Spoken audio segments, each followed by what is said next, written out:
Let's talk about Mike for a minute. Fantastic wrestler, is both an amateur and a pro. Had some success as part of the U.S. Express and the Varsity Club, among other things that he's done. Yep. And now he's here in the WWF in a tax collector gimmick. Do you remember the first time you would have met Mike?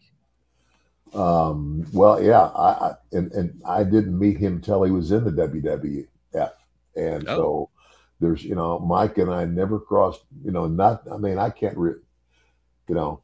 I can't remember ever crossing paths with Mike before the WWF. I mean, and he and I, he'd been around a while too. So, but as far as becoming friends and working together, we worked very well together.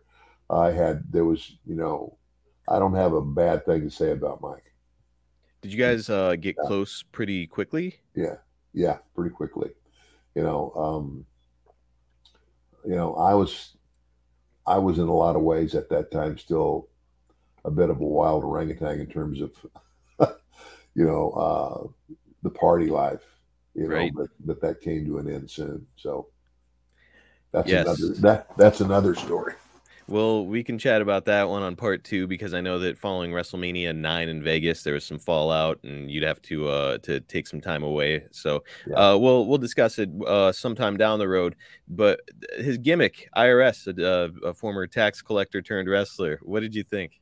Well, I thought it was great. I thought, wow, yes, God, what a combination, right? Like the $1 Million Man and the IRS. I mean, like, what better way to cheat on your taxes? Like, and he's telling everybody, pay your taxes. And I thought, it was pretty. I don't know whose idea it was, but I thought it was pretty good.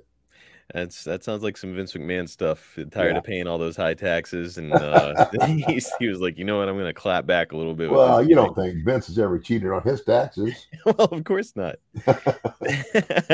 But and on paper, this gimmick, it seems terrible. Like if you said to somebody in a creative meeting, like, "Hey, I've got this great idea. This guy used to be a tax collector, and now he wants to fight people for a living." It's like, what are you talking about? But really, like, whenever Mike started to do it and do like his vignettes and all that stuff, it's like, hey, this kind of works. Yeah. That's what I said. It worked, and we had a good run together. I can't, you probably know, because you look into all this stuff, how long our run was. I think we had the belts, we lost the belts, we got them back again. I want to say that you guys have won. You guys wound up winning the belt something like 3 times on and off, and then you were still a tag team with him all the way up until your in-ring retirement. So like mid '93. Yeah. So we'll discuss all that coming up.